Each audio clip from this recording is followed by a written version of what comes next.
주님께서 여러분과 함께 루카가 전한 거룩한 복음입니다.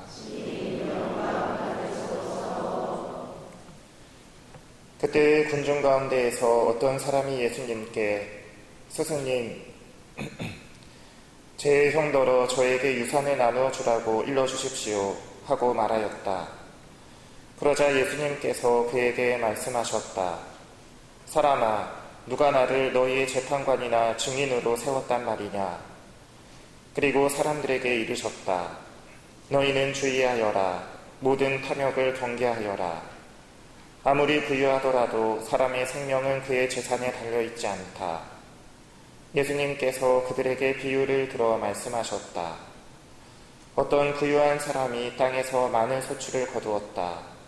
그래서 그는 속으로 내가 수확한 것을 모아둘 데가 없으니 어떻게 하나 하고 생각하였다. 그러다가 말하였다. 이렇게 해야지. 곡간들을 헐어내고 더 큰 것들을 지어 거기에다 내 모든 곡식과 재물을 모아두어야겠다. 그리고 나 자신에게 말해야지. 자, 내가 여러 해 동안 쓸 많은 재산을 쌓아두었으니 쉬면서 먹고 마시며 즐겨라. 그러나 하느님께서 그에게 말씀하셨다. 어리석은 자야, 오늘 밤에 내 목숨을 되찾아갈 것이다. 그러면 내가 마련해둔 것은 누구 차지가 되겠느냐? 자신을 위해서는 재화를 모으면서 하나님 앞에서는 부유하지 못한 사람이 바로 이러하다. 주님의 말씀입니다.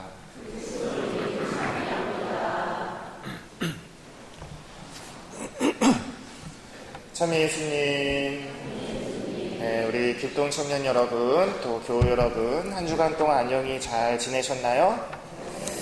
날씨가 무척 더웠죠, 이번 주는. 저번 주는 제가 목금토 해서 2박 3일 동안 우리 중고등부 교사들 또 학생들 이렇게 2박 3일 동안 캠프를 다녀왔어요. 그런데 거기 온도가 글쎄요 38도까지 올라갔더라고요. 엄청 더웠겠죠. 그래서 참 여러모로 힘들지 않을 수 없는 캠프였던 것 같은데, 아무쪼록 우리 교우 여러분들이 관심 가져주시고 기도해 주시고 또 우리 교사들과 아이들이 열심히 한 덕분에 무사히 잘 다녀올 수 있었습니다.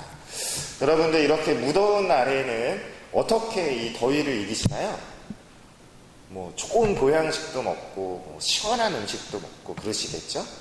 여러분들 뭐 보양식은 아니지만 이 무더운 여름에 먹으면 먹을수록 시원해지는 음식이 뭔지 아세요? 냉면? 그쵸, 냉면도 먹으면 시원해지. 그거보다 더 시원해지는 음식이 있다는 거 아닙니까? 뭐냐면 먹으면 먹을수록 추워지는 음식, 추어탕입니다. 추어탕. 네. 썰렁하죠? 네. 아이고, 아무튼 오늘 복음 말씀 잘 들으셨나요? 오늘 복음 말씀 이렇게 들으면서 여러분들 또 떠오르는 그런 말씀 혹시 없으셨어요? 오늘 복음 말씀의 주제는 너무나 명확하죠. 우리가 모아둔 재산, 재물 이런 것들은 하늘나라 가는데 아무 쓸모가 없다는 그런 말씀입니다. 저는 오늘 말씀을 이렇게 들으면서 예수님께서 일전에 하셨던 말씀이 떠올랐어요. 어떤 이야기냐 하면, 왜 한 부자 청년이 예수님께 하늘나라에 올라가려면 어떻게 해야 되느냐고 묻는 복음 혹시 기억나시나요? 네. 이 복음에서 예수님께서 마지막에 뭐라고 말씀하셨냐 하면, 부자가 하늘나라에 들어가는 것보다 낙타가 바늘귀에 들어가는 것이 더 쉽다라고 말씀하셨어요. 그 말씀을 가만히 생각해 보면서, 그러면 낙타가 바늘귀에 들어가는 게 더 쉽다라고 말씀을 하시면 도대체 하늘나라에 들어갈 수 있는 사람이 과연 누가 있을까라는 생각을 해보지 않을 수가 없는 거죠. 여러분들도 한 번쯤 그런 생각 해보셨죠? 네, 그런 생각이 또 들기도 하시죠? 해보신 적은 없으신 분들도 계시겠지만, 아무튼 그래서 저도 그런 생각을 했어요. 참, 하늘나라 들어가는 게 그렇게 어렵다면 포기해야 되는 것인가? 이런 생각을 하다가 우연치 않게 어떤 그림을 본 적이 있었어요. 바로 그 부자가 하늘나라에 들어가는 것보다 낙타가 바늘기에 들어가는 것이 더 쉽다라는 그 말씀을 그림으로, 성화로 그려놓은 그림이었어요. 그런데 그 그림에 나오는 이 바늘기가 도대체 얼마나인 줄 아세요? 낙타만 해요, 낙타만 해요. 재밌죠? 네, 상상해 가시나요? 그런데 문제는 그 커다란 바늘기에 낙타가 들어갈 수 있을까요? 없을까요? 없어요. 낙타가 들어가지 못하는 거예요. 왜일까요, 여러분?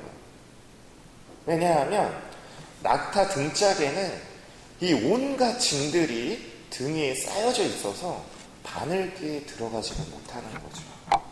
여러분들, 이 그림이 상상해 가시죠?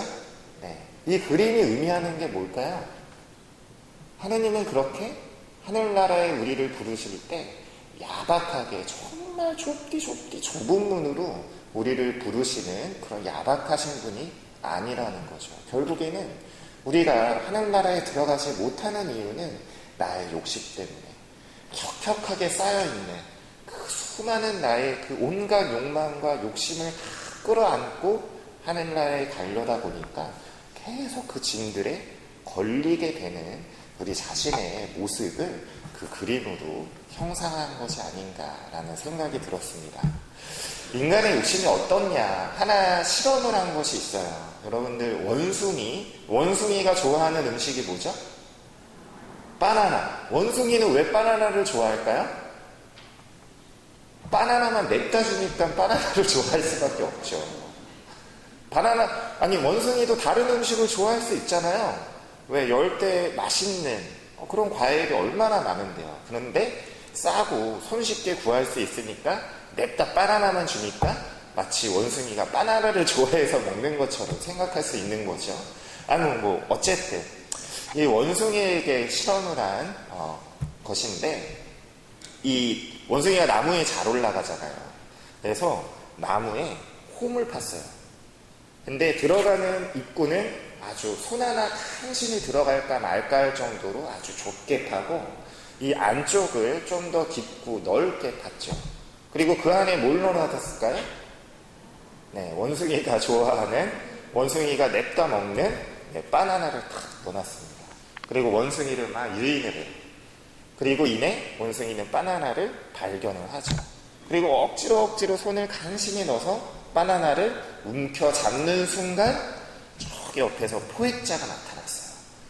이제 원숭이는 생명의 위협을 느끼고 도망가야 되는데, 도망갈 수 있을까요? 없을까요? 왜 없겠어요? 이 바나나를 쥔 손은 놓지를 못하는 거예요. 이 바나나만 손에 딱 놓으면 얼른 손을 빼서 도망칠 수 있는데, 이 바나나를 움켜쥐고 있는 나머지 포획자가 나타나고 생명의 위협이 느끼는데도 불구하고 도망치지 못하는 그런 실험을 본 적이 있었습니다. 이 바나나를 움켜쥔 원숭이는 누구의 모습일까요, 여러분? 우리 자신의 모습일 수 있다는 것이죠. 여러분들, 하늘나라에 우리가 올라가면 하나님께서 분명히 우리의 삶의 모습을 가지고 심판을 하실 거예요. 뭐라고 심판을 하실까? 아마 저울질을 하시겠죠. 하느님을 위한 일을 한 것과 나 자신만을 위해서 살아간 이 두 가지를 가지고 저울질을 할 거예요. 그 심판은 여기 있는 우리 모두, 저를 포함한 모두가 피해갈 수 없는 심판입니다. 여러분들 상상을 해보세요. 하나님 앞에 섰을 때 나를 위해서, 나만을 위해서 살았던 삶, 그리고 때로는 예수님의 사랑을 실천하고 또 나누고 그 사랑에 깊이 머물면서 하나님께 감사드릴 수 있었던 삶, 이 두 가지를 딱 저울에 두고 쟀을 때 여러분들은 그 무게의 추가 어디로 기울어질 것 같나요? 저는 제가 생각해 봤는데 아무래도 이쪽으로 기울어질 것 같지는 않아요. 그래서 두려운 마음이 저 역시도 든다는 것이죠.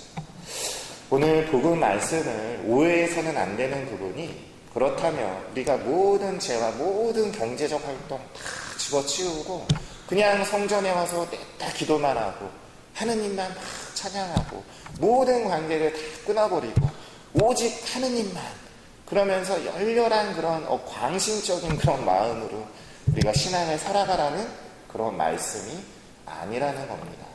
우리가 일상을 살아가면서 또 서로 관계와 관계를 맺어가면서 우리가 그 안에서 얼마만큼 하느님의 일을 실천하고 실현하고 함께 나누려 하는 그런 삶에 얼마나 인색하지 않았는지 그것을 자꾸만 들여다 봐야 한다는 것이죠. 그래서 우리가 우리의 욕심에 이기심에 욕망에 끌어안고 있는 그 수많은 근심 걱정들 이제 내려놓을 필요가 있다는 말씀을 해주고 계시는 거라고 봐요. 우리가 그 욕망과 그 우리 안에 있는 그런 수많은 그런 욕심들을 내려놓으려면 어떻게 해야 될까요, 여러분? 여러분들 그런 얘기 들어보신 적 있으시죠? 우리가 걱정하고 우리가 근심하는 90% 이상의 일들은 실제로 일어난다, 일어나지 않는다? 일어나지 않는다고 해요. 그럼에도 불구하고 이 원숭이가 바나나를 놓지를 못하는 것처럼 우리는 그런 나의 자신의 그런 욕망 안에 너무도 깊이 빠져있는 나머지 이게 내려놓을 줄 모른단 말이죠. 그런 사람 마음 안에는 예수님께서 자리하실 그 자리가 없는 거라고 봐야 하는 것이 아닐까. 그래서 이제부터 우리는 우리 자신의 그런 모든 욕심과 모든 근심과 걱정, 두려움들을 내려놓을 필요가 있는데 어떻게 해야 그것들을 내려놓을 수가 있을까? 라는 것을 고민하지 않을 수가 없습니다. 그런데 그 해답을 주는 것이 역시 복음 말씀이에요. 여러분들 예수님께서 첫 제자를 부르셨을 때 첫 제자 누구였죠? 베드로였습니다. 근데 이 베드로를 부르시기 전에 베드로가 열심히 어부로서 고기를 잡으려고 그물을 던졌지만 빈손으로 돌아와요. 그리고 그 베드로에게 배를 져서 호숫가로 나가라고 그리고 그물을 던지라고 했더니 그물이 찢어질 만큼 많은 고기가 잡혔습니다. 그리고 돌아온 이 베드로가 예수님께 무엇라고 했느냐? 주님, 저는 죄인입니다. 저에게서 떠나가 주십시오. 라고 이야기를 한단 말이죠. 여기서 우리는 답을 찾을 수 있지 않을까라는 생각을 해보게 됩니다. 우리가 계속 우리 자신의 나의 욕망에 나의 욕심에 그 거울에 나를 비춰본다면 우리는 끊임없이 우리 자신의 나락으로 빠지게 되죠. 그러나 우리 삶 안에서 예수님께 우리 자신을 끊임없이 내어 비치고 끊임없이 주님의 말씀에 힘입어 우리 자신을 돌아볼 수 있는 그 용기를 가진다면 우리는 죄인으로서 그동안 내가 쓸데없는 걱정과 근심을 했던 나의 어리석음들을 다 내려놓고 주님께 가난한 자의 모습으로 이 마음이 가난한 정말 진정한 은총의 깃들 수 있는 그런 죄인의 마음으로 예수님 앞에 설 수 있다는 것입니다. 여러분들 죄 많은 곳에 은총도 크다는 이야기 들어보신 적 있으시죠? 그게 바로 우리 자신의 이야기예요. 여러분들 죄인이라고 해서 나쁜 것이 아닙니다. 우리가 그만큼 예수님 앞에서 헐벗어 있는 우리 자신을 발견했을 때 그만큼 예수님께서 우리에게 채워주실 은총과 사랑이 크다는 것을 우리가 믿을 필요가 있다는 것이죠.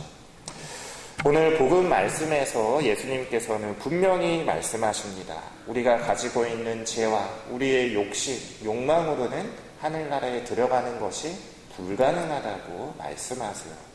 이제 우리 그런 쓸데없는 어리석은 욕망들은 내려놓고 우리 주님 안에 머물면서 그분의 사랑이 우리의 삶을 진정으로 이끌어갈 수 있기를 우리가 간절히 기도해야 되지 않을까라는 생각을 해봅니다. 오늘 바오로 성인의 말씀이 참 마음에 와닿습니다. 그리스도만이 모든 것이며 모든 것 안에 계십니다. 옴니부스, 옴니아라고 하는 세상의 모든 것에 모든 것이 되시는 그 주님 안에 우리가 머물러 있을 때 우리가 짊어진 멍에들, 우리가 지고 있는 짐들 가벼워질 수 있고 주님께서 기꺼이 나눠주실 수 있다는 그러한 믿음, 그러한 희망, 또 그러한 감사함으로 우리 신앙이 앞으로 더 활짝, 더 큰 은총의 열매로서 꽃 피워질 수 있기를 이 미사를 통해서 간절한 마음으로 기도할 수 있으면 좋겠습니다.